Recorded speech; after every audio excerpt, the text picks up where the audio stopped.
elves. Blech. Generally the most vile and detestable creatures in all of the land, but occasionally one comes along and he has some cool stuff, namely big fucking ships. Now with Sea Lord Azelin here, he's recently arrived in the Tides of Torment DLC, so we're going to take him to beat up the other two legendary lords of the Tides of Torment DLC, Dechala the Denied One and Sail the Faithless. We'll also do this only with new units from the DLC and any other sea-related unit in the High Elf roster, which is pretty much just Loth and Seaguard. So to most of you, I can only apologise that I'm playing elves. I'm disgracing myself and bringing shame to my family name, but there are a few elf fans in my community and they do put up with me bashing their favourite race a lot. So I guess this one's for you elf lovers. Enjoy it while it lasts.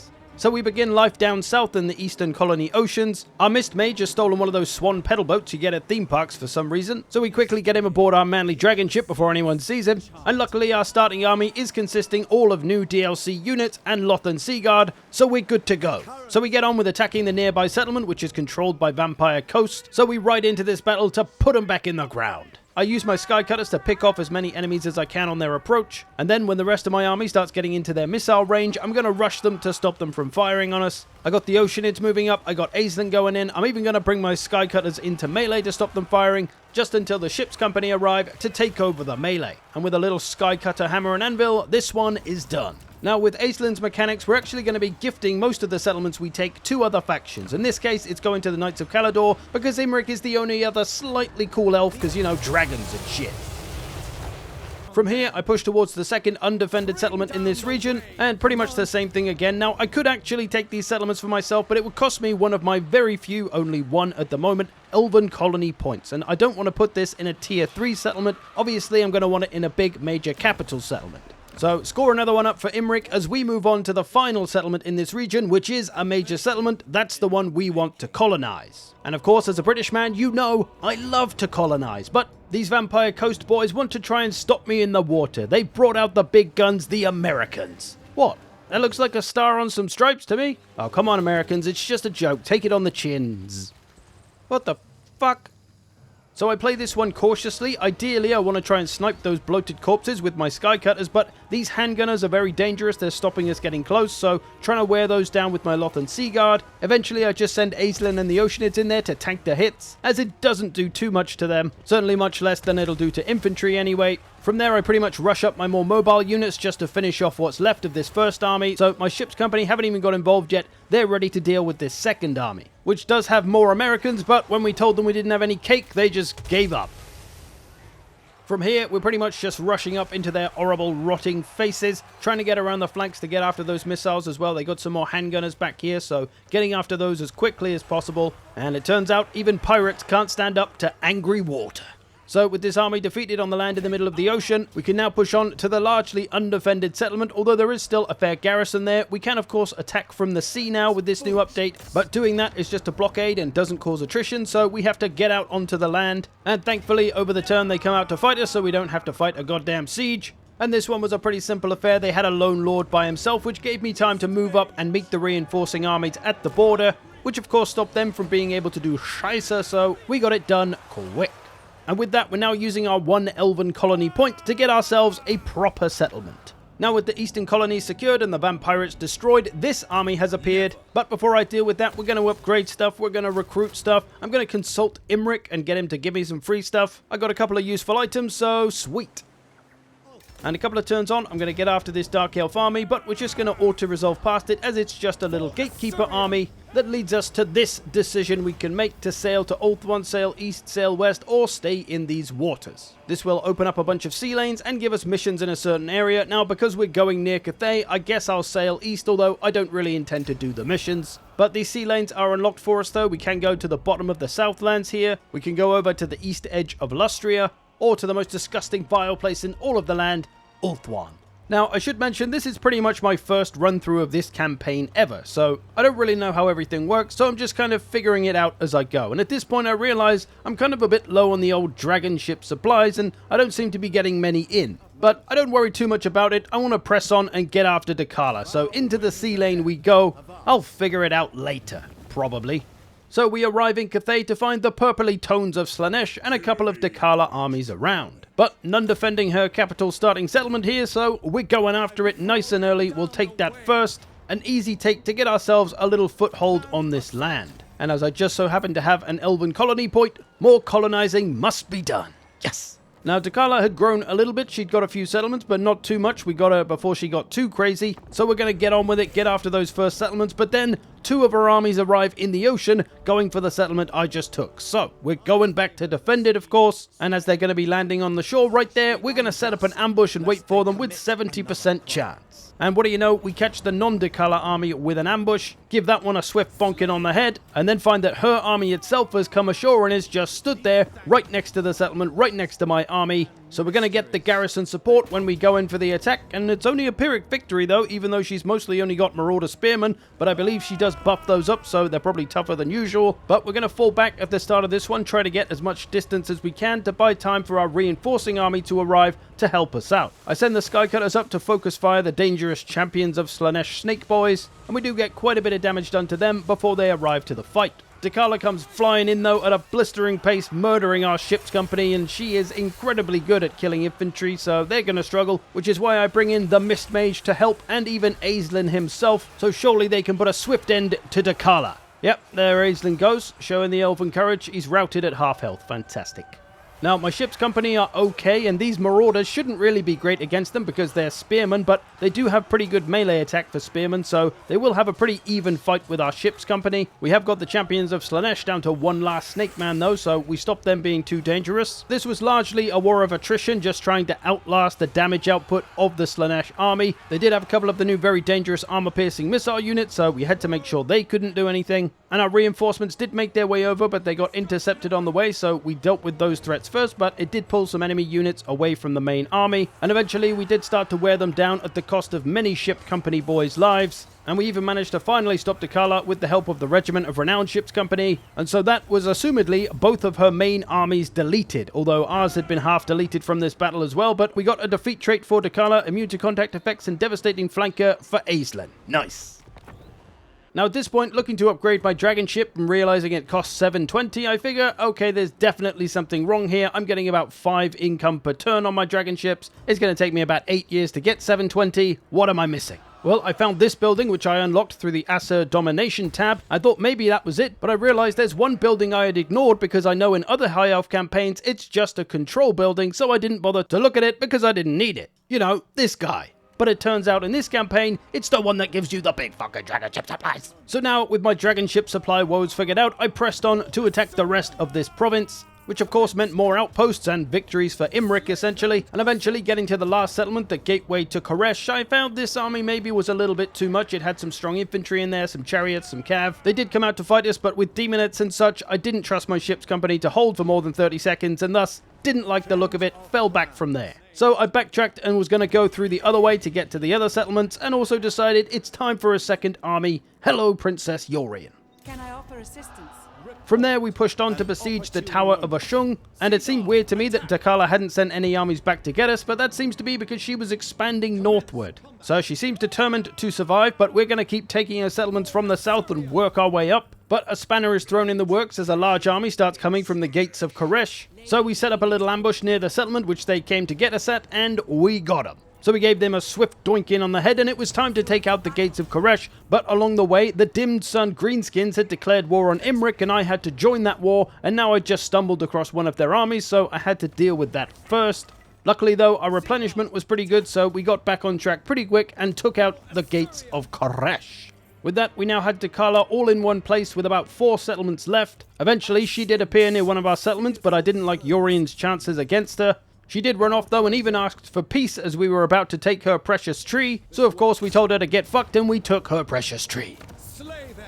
Now at this point, with my dragon ship finally upgraded, I was able to recruit Oceanid, and I realized my ship's company kind of weren't really pulling their weight. They weren't quite good enough for the stuff we were coming up against, so I thought why not have an Oceanid front line instead? So I sent all my ship's company to the unemployment line and hired some angry seawater. You'll also notice now that Aislinn now has his Star Dragon mount, so he just got a whole lot more dangerous. So I push on, taking more of Decala's undefended settlements and gifting them to Imric, who I've nearly got him to the max threshold of 10, which means I can get the best rewards from him when I consult the leaders. The dim stuns are still around being annoying, but luckily dying miserably. And eventually we do get Dechala down to her final settlement, but she's built a big army and she's still building, so for now I'm going to fall back and strengthen my forces. I got some tech upgrades for my seawater, and also Aislin's skill points buffed them as well, so we were strengthening our front line, but my real goal here was to go back and swap some units with Yorion to make space for new units in my army, as it was finally time to rain down doom from the skies with the Lothan Skycutter bolt throwers. Yes!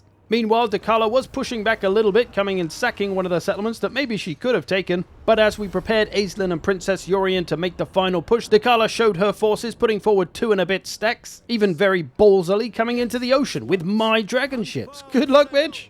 Realizing her foolish mistake over the turn, she fell back, so we came ashore to chase her down and finish the job. I also wanted to try and get another dragon ship, so I unlocked it on the Assur Domination panel here, but this actually just gave me a dilemma to choose which High Elf faction will support us in the final battle, with a choice between Tyrion and Elariel, and obviously, just like in real life, the only way to make this kind of decision is simple. Just pick the hottest one.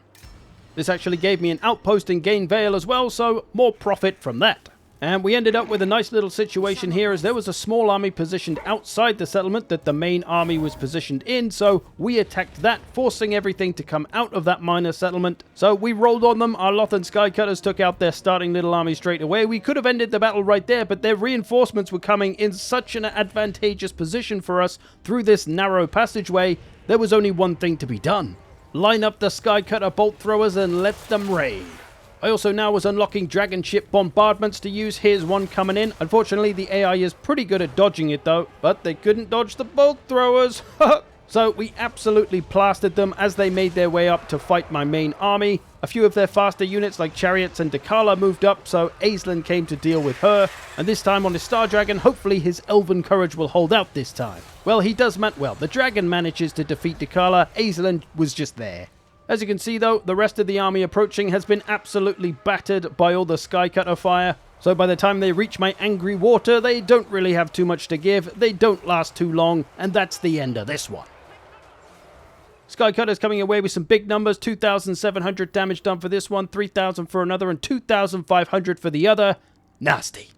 So that surely would be Decala's last big army that she'd be able to muster. We went in for the settlement, took the decisive victory, and that was the end of all of her settlements, although she still had an army or two knocking around. And with this, we took the final 10 of 10 settlements to give to Imric to max out his loyalty to us, and seeing what he has to offer. The top 2 are the same as earlier, but now we can request the Dragon's Rage, which will give perfect vigor and devastating flanker to Dragon Prince units, of which we have 0, so that's absolutely useless. So instead, we're going to request the Dragon's Wisdom, which will replenish our movement points of all our armies and give us a movement range and speed boost for 8 turns.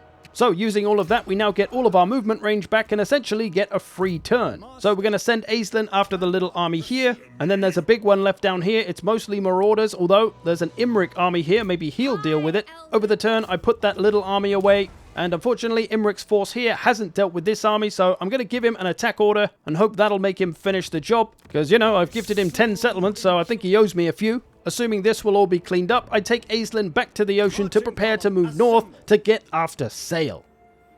Over the turn, we get the notification that the Tormentors have been destroyed. Dechala is done. And with that, the southeastern corner of Cathay is thoroughly Imric's and snake-free. So we go full sails down the coast, heading north towards that sail position right up top in the Chaos Wastes. Along the way, I get another support decision. Do I go for a Lithanar? Do I go for Teclis? Well, who's hotter? A Lithanar it is.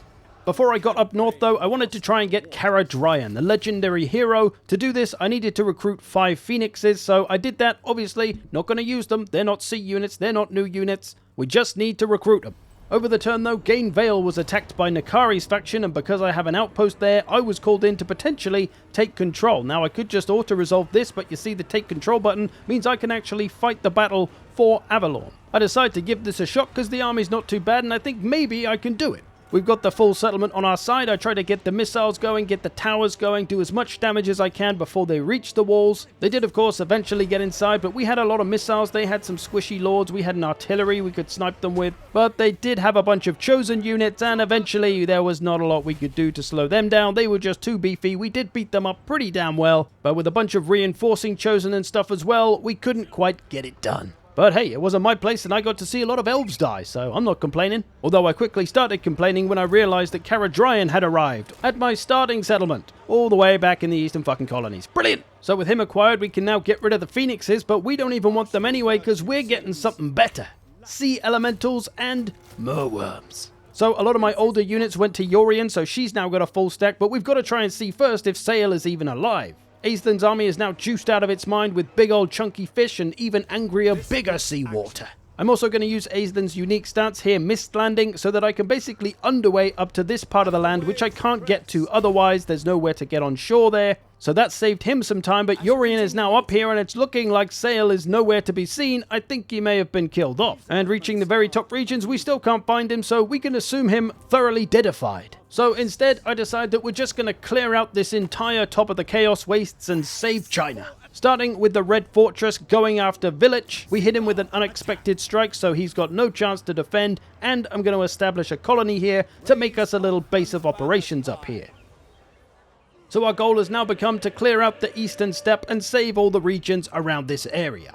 Back over in Ulthuan, Gain Vale has been attacked again, but this time by Vampire Coast. Once again, I could take control, but I'm not really sure there's that much benefit for me. It's probably more winnable than the other fight, but meh, sieges. Now back to dealing with the north, I realize there's a small little army here, a village army that I can get rid of, but it runs away, and I notice that there's a Zatan army there, a full stack, and it's Zatan himself, so probably one of his strongest armies. It would be good to just get that dealt with right now, so I'm just going to get after him, and again, strike while the iron's hot, strike while he's there, and punch him in the dick, with a really big fish and some water. The enemy army was largely comprised of missile units and artillery, so you can imagine how this went with my mostly melee army. We just hit them hard straight in the face with all the monsters. They tried to kill our water with fire units. Good luck, buddy. We could still use our dragon ship abilities over here. We got this one that lights the ground on fire, so just burning all these little goblins alive and bringing in some big ballista shot as well. Needless to say, we thoroughly ran all over them. There was little they could do. So with one of the most dangerous Chaos Dwarf armies out the way, we now had pretty clear running to take a few of these settlements out before they got more armies to us. Caradryan had finally arrived, coming through the sea lane and then all the way up that coast. So I stuck him in an army to start gaining him XP. And now, as I'd maxed out my dedication with Imric, I needed to choose a new High Elf Lord to give settlements to, so, you know, Law of the Hottest again. And I thought this was actually pretty important for Avalon because Ulthuan wasn't looking so hot, so I didn't think they were going to be around there much longer. They've only got the one settlement left, so having these settlements might save their ass. Now I started to push on. There was an army around here, another Chaos Dwarf army, lots of artillery again though. And it did come after Yorian, but we could take the auto-resolve. I could fight it, but it was going to be pretty boring, so auto-resolve will do. After this, though, things took a little bit of a turn for the terrifying as Imric has gone mad and decided to declare war on Grimgor, who is absolutely huge as a faction right now. But, you know, me being the great guy that I am, I side with him and take the war with Grimgor. This'll be great. Anyway, Yorian keeps pushing north, taking the settlements as she can. And Aislinn comes into a settlement that has a big old army there, so we've got a battle, we've got a fight. But once again, our angry ocean force is ready to play. We'll kick it off with a Skycutter bombardment though, doing as much damage as we can with the bolt throwers. Eventually their Flying Lord does come after them, so Aislinn has to go and intervene while the main army flanks around this big rockage and then just absolutely plows into their incredibly disorganized blobby force. I switch my Skycutters to anti-large and start sniping away at their trains and single entities as well. And then just more dragon ship bombardments, more absolutely smashing of everything in sight, and that's the end of that. Our army was barely tickled. From there we push on and take a bunch more Chaos Dwarf territory, completely unchallenged. So Zatan's kingdom is quickly crumbling. As is Alariel's, who's once again been attacked at Gain Vale, this time by Morathi, and she is actually going to take it off her, so Avalon now has no settlements over there. I've saved her life because I've given her settlements over here. You're welcome, Alariel. And with this, we get down to the last 4 Chaos Dwarf settlements, but they've got some armies, they're fighting back, they've got a lot of blunderbusses there. Zatan does come and push one of Alariel's settlements and sacks that. We return the favour though by giving her more of their territory. And then we managed to catch one of their big armies a little bit cornered up to the north, so we're going to try and push on that, get a hold of it. It's mostly blunderbusses and artillery, and I know just how to deal with this because I got a skill point recently that gives my entire army vanguard deployment. So we're going to deploy right up on their faces and give them no time to make use of all those missiles and artillery. We will douse their fires with the fury of the ocean. Although surprisingly their blunderbusses are doing absolutely nothing to Aislinn. He's just taking their shots and he's barely getting tickled. So obviously there's literally nothing they can do. We are overpowered as balls. So we beat them down, we chase them down and finish them off. But what's this? They're not going down too easy. Zatan pushing back out and taking one of Alariel's settlements, the cheeky bitch. We don't let that deter us though, we keep the pressure on them, doing the same to them. Imric eventually finds himself thoroughly regretting his choices to declare war on Grimgor as Grimgor comes for him with a bunch of stacks. I could fight this and try to save it, but this is Imric's own stupid fault. Eventually, we reclaim that lost settlement. Urien finds herself in a bit of a dangerous spot, so she falls back to the protection of a garrison. Aisling also positioned similarly at a different settlement, but the stack and a half of Chaos Dwarfs decide to come after Aisling for whatever reason. Can you guess how this one went? Yeah, exactly. From here, we pretty much had Zatan's faction on the ropes with their last couple of settlements. I sent Princess Urien back to go and take the various Cathay gates as they were still held by a Norscan faction. And then for this final battle, I was trying to set up something a little more fun because, you know, my army's just boringly destroying everything at the moment. So I thought I'm just going to make a small army of just Aisling, my Mist Mage, and Caradryan and see if they can defeat this final Chaos Dwarf army. So I recruited another lord, gave him all my units, but over the turn, guess who threw a spanner in the works? That's right, Big Man had finally arrived with a war army. Maybe here we could actually get a good fight.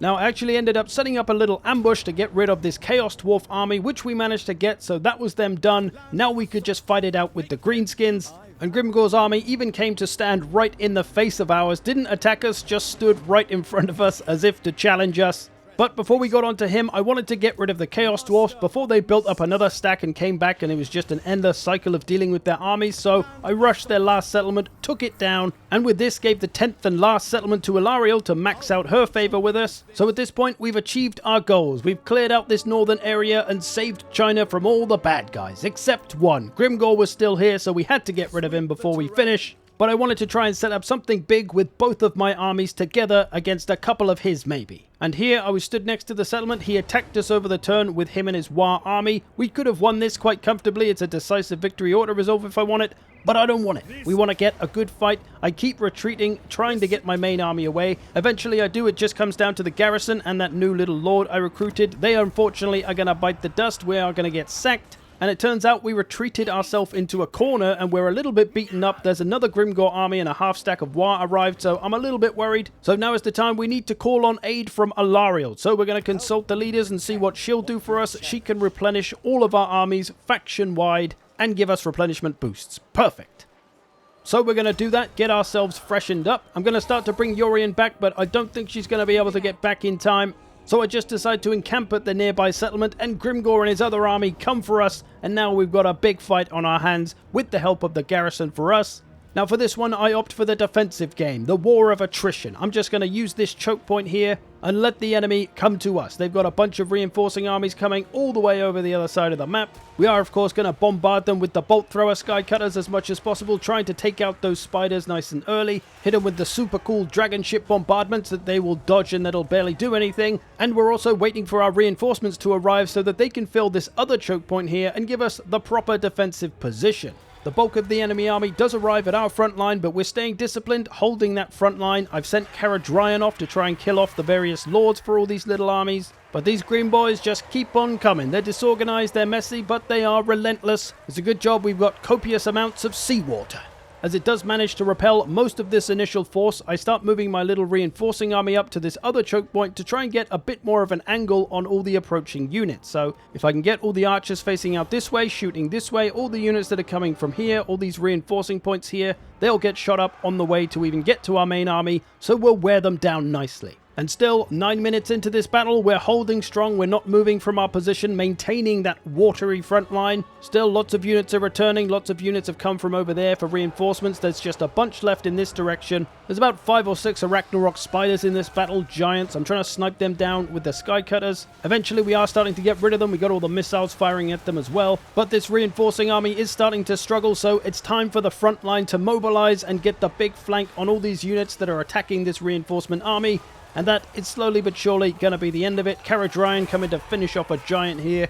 So a fun battle to play it a little more tactically, but still, we weren't really in any danger. Maybe I should have just done the triple character army. Maybe then we might have actually potentially lost. Probably not. Skycutters here though, putting out big damage. This one at 247 kills, 4,000 gold's worth of damage. This next one, 253 kills, nearly 4,500's worth of damage. And the last bolt thrower, 224 kills and nearly 4 grand of damage. So needless to say, they are incredibly strong and typically MVP. So with that, the Green Menace was repelled for now. I went and chased down his armies to finish them off, and the land was now truly safe for about 3 turns. There we go. I hope you've enjoyed this. Thanks for watching. Please do consider checking out the Patreon or the YouTube memberships if you'd like to support the channel. Otherwise, I will see you in the future.